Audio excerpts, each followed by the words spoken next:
Guys, hari ini kita bakal buat cookies. Ini cuman 4 bahan utama aja. Di sini aku pakai tepung terigu sebanyak 250 gram. Di sini kita pakainya itu yang segitiga biru. Tapi kalau kalian mau pakai kunci biru itu lebih bagus lagi. Ada 100 gram gula halus. Ini aku pakai gula pasir yang ku blender. Ada 30 gram coklat bubuk. Ini pakai merek Tulip atau Burgundy udah bagus. Pakainya yang harus bagus ya. Kalau yang nggak terlalu bagus nanti hasilnya kurang enak. Dan di sini ada pakai butter atau margarin sebanyak 200 gram. Kalian bisa perbandingan 1:1 di mix gitu. Tapi kalau misalnya mau ekonomis pakai margarin juga lumayan enak. Tapi kalau misalnya pakai butter dia pasti jauh lebih enak. Ini bahan-bahannya ya. Kalau pakai tepung segitiga biru, kita harus sangrai dulu. Siapkan kuali, lalu sangrai seperti biasa di api yang paling kecil aja. Jangan terlalu besar karena tepung ini rentan terhadap gosong. Apinya super kecil ya.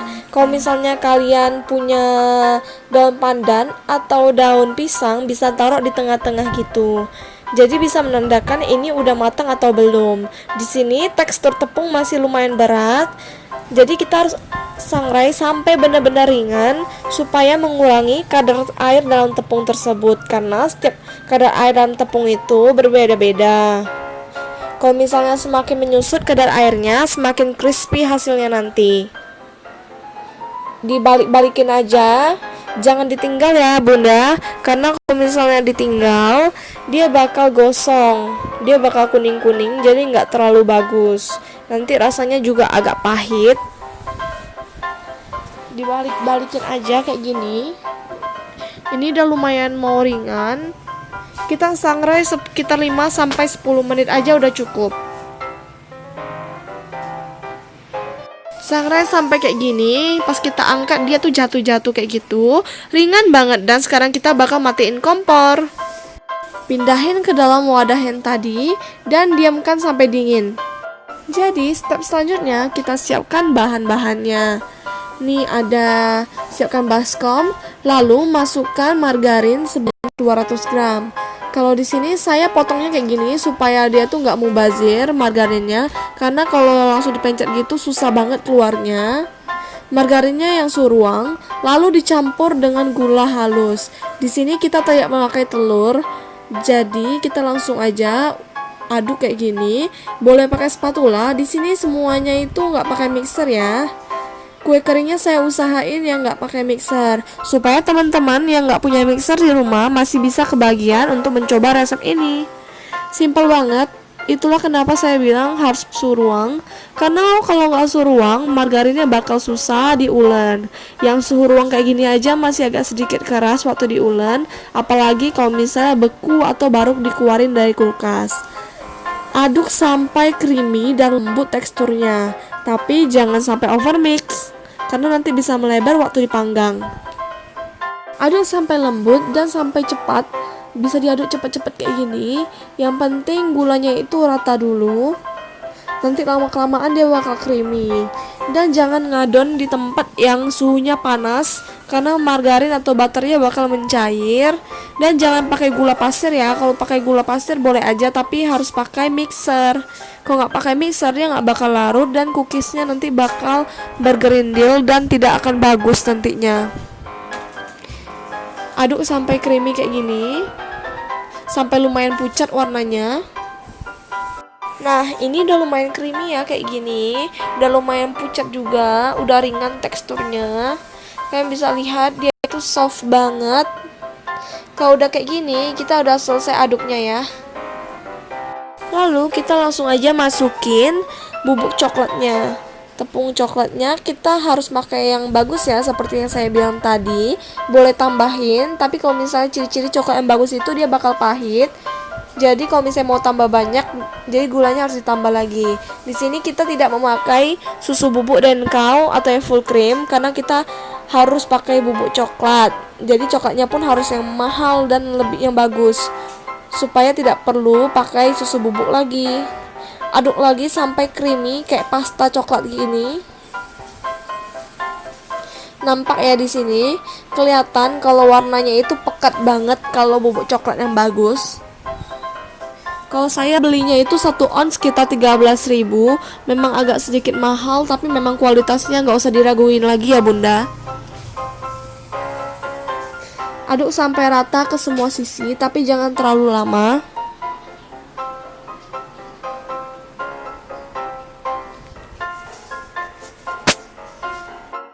Step terakhir, karena tadi kita sangrai, otomatis pasti ada kotoran yang masuk atau tepung yang bergerindil. Jadi kita harus sangrai menggunakan ayakan kayak gini. Diayak sampai halus tepungnya. Bisa dilihat dia perlahan-lahan jatuh kayak gitu. Dan ada yang bergerindil, tinggal kita tekan-tekan aja pakai sendok biar dia halus. Diayak itu supaya tepung-tepung itu menjadi hancur dan tidak bergerindil. Takutnya nanti ada yang tidak merata waktu kita panggang. Dan takutnya pula ada kotoran yang masuk. Apalagi kalau teman-teman beli tepung yang kiloan atau eceran, itu biasanya ada hewan atau yang sekitar-kitar hewan yang atau kayak batu atau tisu, ada banyak biasanya. Jadi untuk mengakalinya kita harus sangrai dan ayak. Ayak kayak gini ya. Kalian bisa step by step, sepertiga dulu baru kalian aduk rata, atau mau semuanya juga boleh. Ini kita buang kalau misalnya nggak bisa. Tuh lihat ada sedikit yang tidak bisa dimasukin atau ada kotorannya. Kalau mau sekalian tepungnya dimasukin boleh aja, nanti sekalian diaduk, tapi nanti bakal susah diadon karena akan berat.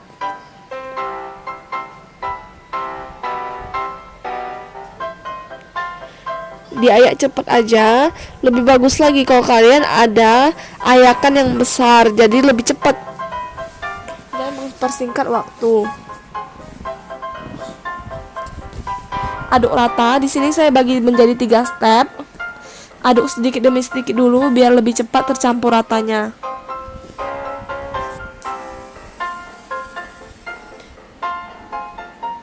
Jangan khawatir kalau misalnya kelembekan, nggak apa-apa, asal kalian ikutin semua resepnya dari awal sampai akhir dan tidak ada yang kelewat, nggak apa-apa.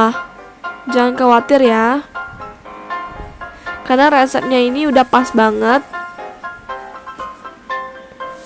Lalu ayak lagi sampai tepungnya habis. Kalau udah kayak gini, teman-teman bisa aduk lagi semuanya sampai merata ke semua sisi. Aduk sampai 3/4 kali baru bisa kita uleni menggunakan tangan kita, karena nggak terlalu bagus juga kalau misalnya kita ulen di tangan terlalu lama, karena di tangan kita ada suhu panas, jadi nanti bisa mengakibatkan cookies menjadi melebar atau melebar waktu kita panggang. Ini udah mulai menyatu tapi masih berbutir-butir. Kalau pakai mixer pasti lebih cepat ya, sekitar 1-2 menit di kecepatan rendah aja udah jadi. Tapi kalau misalnya nggak punya mixer, tetap bisa buat pakai whisker atau pakai spatula atau pakai sendok juga bisa, tapi paling 5-10 menit. Nih, pastikan tangan kita udah bersih, lalu kita aduk. Untuk kue kering biasanya kita harus remas-remas supaya dia itu menyatu tepung-tepung yang bergerindil atau tepung-tepung yang masih putih belum tercampur dengan bubuk coklatnya. Diaduk balik aja, remas-remas kayak gini. Pokoknya jangan khawatir dan jangan tambahin tepung kalau menurut kalian ini terlalu lembek, karena nanti ada tipsnya, yaitu kita masukin ke dalam kulkas selama 30 menit supaya tidak melebar adonannya dan adonan menjadi sedikit lebih keras dan gampang dibentuk. Jadi sekarang kita akan masukkan ke dalam kulkas bagian bawah selama 30 menit. Langsung dimasukin aja.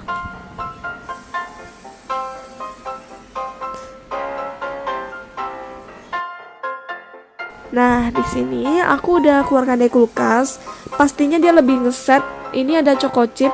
Ini optional, bisa ditambahin, tapi sesuai namanya harus pakai choco chip sih sebenarnya. Kalau misalnya kalian mau jadiin pakai almond juga boleh, pastinya lebih mewah. Bisa ditaruh di adonan kayak gini, baru diaduk rata. Sekarang kita bakal cetak. Di sini ada sendok takar Bebas sih, asal semuanya itu sama rata aja. Pipihkan kayak gini, lalu kita bulat-bulatin. Boleh besar atau boleh kecil, ukurannya bebas sesuai selera, atau langsung kalian pipihkan. Atau kalau kalian punya cetakan boleh, tapi karena ini tanpa cetakan, kalian bisa ikutin cara ini, dibulat-bulatkan dulu. Baru untuk mencetaknya tanpa alat, kita pakainya itu garpu aja biar simple. Dipipihkan kayak gini di dua arah atau berbagai arah biar lebih estetik atau lebih bervariasi. Kayak gini udah cantik ya, bergerigi gitu tanpa cetakan. Lalu kita susun menggunakan choco chip. Bebas choco chipnya mau pakai beberapa biji. Sini saya pakainya 2 biji aja. Lalu saya bakal contohin lagi. Cetak lagi, lalu bulatin.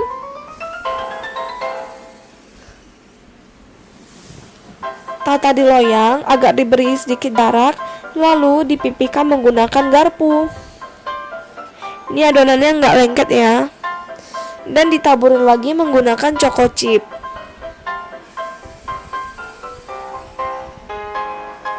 Guys, ini hasilnya, ininya jadinya yang 2 loyang ya. Tapi ini aku buatnya itu size jumbo, lumayan gede. Untuk memanggang, seperti biasa kita panaskan oven di suhu 150 derajat atau 140 derajat, api atas bawah selama 10 menit. Nih bentuk adonan yang sebelum kita masukin ke dalam oven. Cantik banget kan? Setelah 10 menit, kita bakal masukin dan panggang di rak tengah dan rak bawah selama 30 menit. Untuk rak bawah bisa dipindahin setiap 15 menit. Panggang sampai kering kayak gini dan diamkan selama 1 jam. Dan ini dia hasilnya setelah aku diamin di suhu ruang selama 1 jam, biar dia lebih kokoh dan lebih ngeset. Ini crispy, hasilnya juga cakep banget, nyokot abis pokoknya, wangi banget. Ini crunchy. Tuh lihat, crunchy. Ini pokoknya resep andalan keluarga banget, apalagi di hari raya. Kalian bisa ikuti resep ini ya. Dan buat kalian yang suka sama resep ini, jangan lupa di subscribe, like, dan komen. Bye bye, see you on the next video.